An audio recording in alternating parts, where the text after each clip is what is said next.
Okay, scholars, today we are working on our listen and respond for the week of September 30th. So today, if you are red or yellow, you will be writing September 30th or October 1st. So this is the story we're going to read today. It's called Stephen Wesley and the Sea Monster. So go ahead and write your name on your paper. See, does that... There, that's better. Okay. So you would write your name. Today's date is either the 30th or the 1st.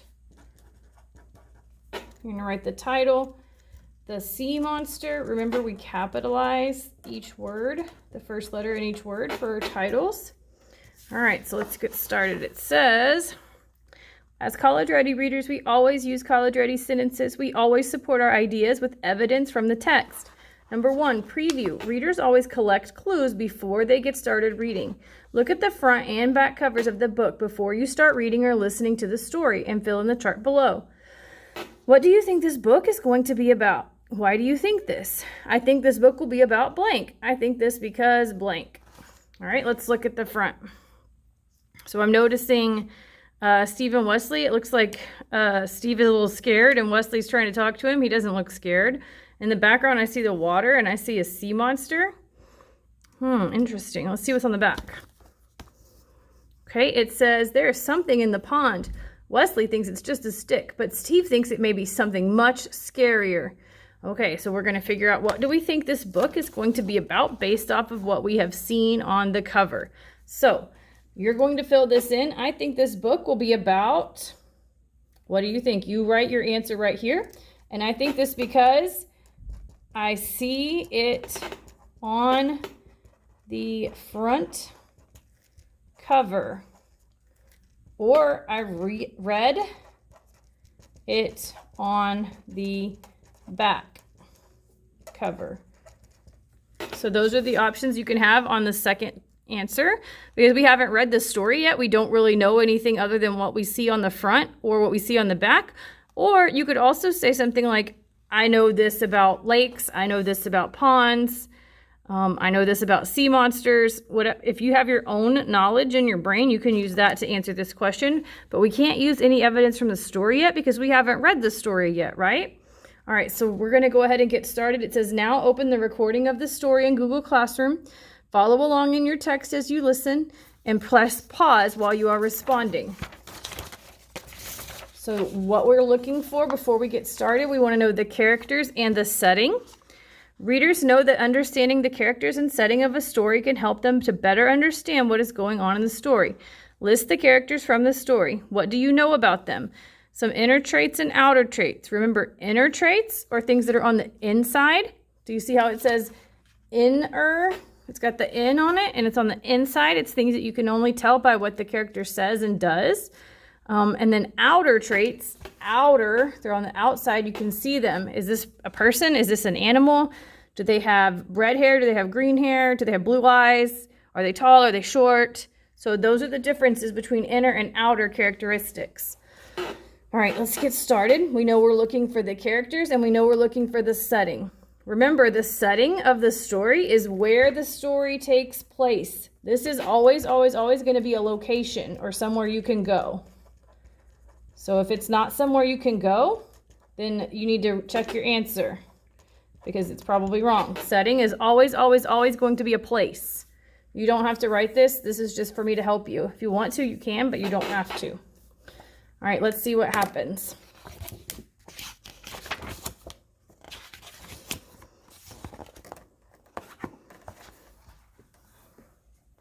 Steve and Wesley were walking by the pond. Steve saw something in the water. Look, a sea monster. All right, so let's pause here. We already have two of our characters and we already have our setting. So Steve is a character and Wesley is a character. All right, so I know from this first page that they were walking together.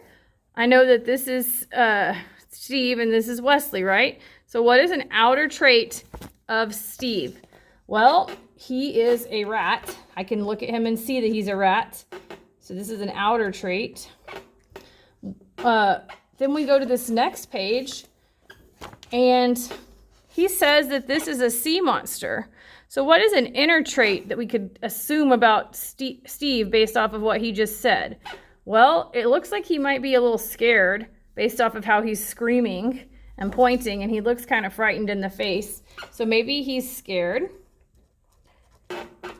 He could also be kind of creative, because that could be, it looks like a lot of different things. I wouldn't have first jumped to sea monster, so he could be creative. So you only have to have 2. I'm just trying to give you an example so you see how to do this, because you're going to do this for Wesley. So based off of what you see for Wesley, give me an outer trait like we did here. And then these 2 are inner traits because they're based off of what his actions are. So you go ahead and come up with some for Wesley as we read the next part.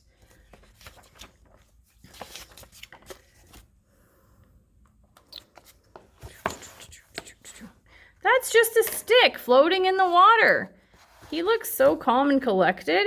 He doesn't look scared at all. Look at how he's standing and his face. So what could we say about him? Go ahead and write your answer. And then I want you guys to come up with the setting. Remember, the setting of the story is where the story takes place. The setting of this story is at, where are they? Go ahead and fill that in, where they're at. Are you sure? I think sea monsters float too. I'm sure I can see leaves on it.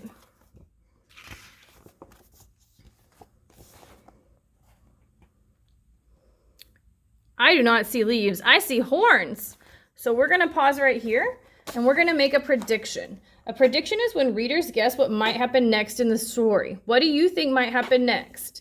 So I'm going to write this part. You definitely need to have this first line on here. It needs to match mine. So what do you think might happen next? Blank has happened in the story, so something I think might happen next is blank. So what's happened in the story is that Steve thinks there is a sea monster in the pond. Okay, so you need to have this copied down. If you need to pause, rewind, back it up, whatever you need to do to get this written down, make sure you get it copied. I'm going to spell it out for you. Steve, S-T-E-V-E, thinks, T-H-I-N-K-S, there, T-H-E-R-E, is, I-S-A-C-S-E-A, monster, M-O-N-S-T-E-R, N-I-N, the, T-H-E, pond, P-O-N-D. So now what you're going to do is use your own knowledge and make a guess about what you think might happen next based off of what we wrote here. So it needs to match, it needs to fit in this sentence. So listen closely. Steve thinks there's a sea monster in the pond has happened in the story. So something I think might happen next is, so you're going to fill this in with what you think might happen next based off of what's happened here. So go ahead and do that now, and let's see if you are correct.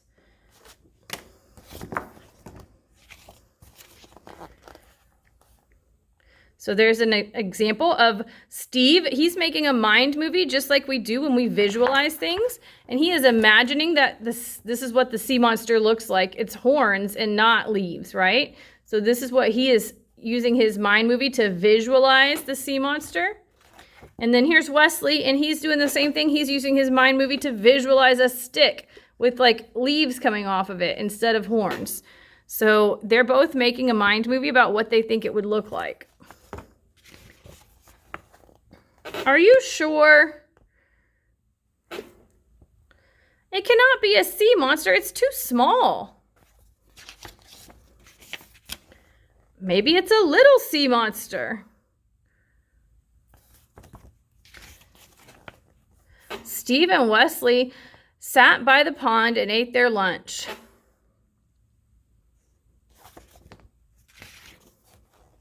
I hope it's friendly.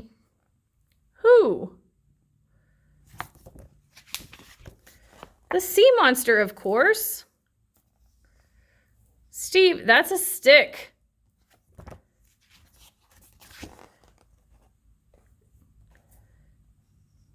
It cannot be a sea monster. Sea monsters live in the sea. This is a pond.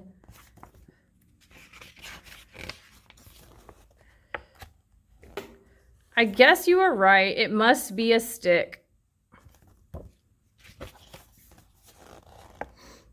Oh my goodness. Sure looks like a sea monster. Don't be silly. There he is eating lunch with the ducks and reading them a story. The end. Okay, so now we're ready to visualize. Just like Steve and Wesley made a mind movie, and Steve saw that sea monster and Wesley saw that stick, you are going to do the same thing. Visualize. Readers always think about how this story might look in their heads. Readers make a mind movie about what they are reading and see the story in their heads. What do you think this part of the story might look like? I'm imagining the part in the story where blank is happening. I'm imagining it looks like blank. 3 things to describe this are blank, blank, blank. Okay, so this first part, everybody's going to have the same exact thing because you're going to copy exactly what I write right here. I'm imagining the part in the story where the sea monster is snacking with the ducks. All right, so you're going to copy down what I have. You do not have to have the stars. That's just there to let you know that that's the part that you need to copy. So go ahead and copy this down. If you need to pause, rewind, whatever you need to do, I'm going to spell it out for you. The THECSEA, monster, MONSTER, is IS, snacking, SNACKING, with WITH,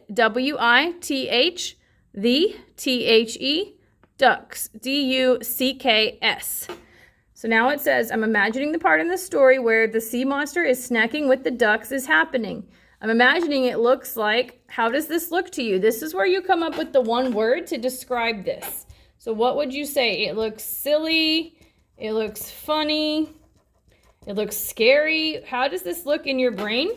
Which one of these do you think it would be the best fit? So write one of these words to describe what this would look like to you. Then you're going to tell me what you see happening. So if you saw a sea monster snacking with the ducks, tell me something about this sea monster that you, like if you're walking down the street and you see it, I'm not there. You have to tell me what it looks like. So what would you say? Would you say it looks cool? How do you know it looks cool? What do you see that shows you that it's cool? Does it look fun? Does it look happy? What are some things that let you know something is fun and happy? So for example, if you were to say 3 things to describe this are, oh, they look happy. Well, you would get this wrong because I don't know what happy looks like. But if you said that the sea monster is smiling, you would get it right because I could see somebody smiling, right?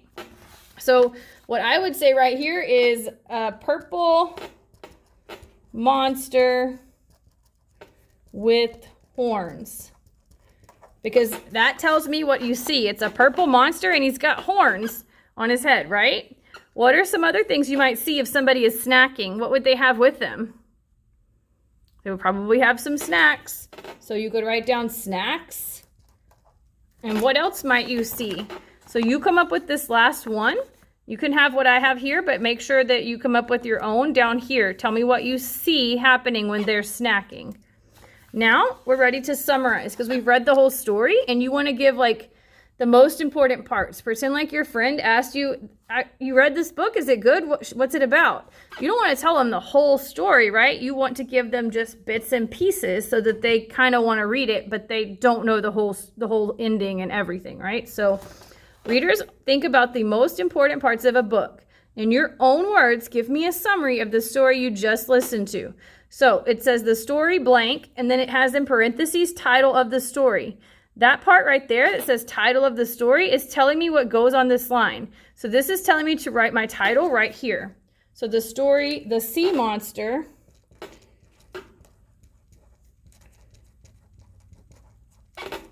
talks about blank. Oh, this says characters. It's in parentheses. So I know that I need to write down the characters that are in this story. So the characters in the story are Steve and Wesley. So then now it's got these little beginning, middle, end, and they're on the back because it printed wrong for some reason. So we'll turn over here onto the back and then we'll fill in this chart. So in the beginning of the story, blank happens. After that, blank happens. And then the end of the story, blank happens. So in the beginning of this story, Steve and Wesley are walking at the pond.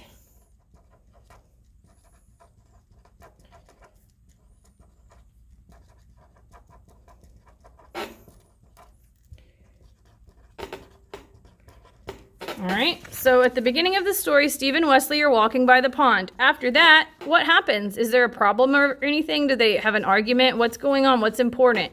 At the end of the story, what happens? What did they resolve their problem? Are they still arguing about it? Did we find out what happened? So fill in these two, and then you'll be done for this week. After you finish this paper, go ahead and make sure that your word work is complete.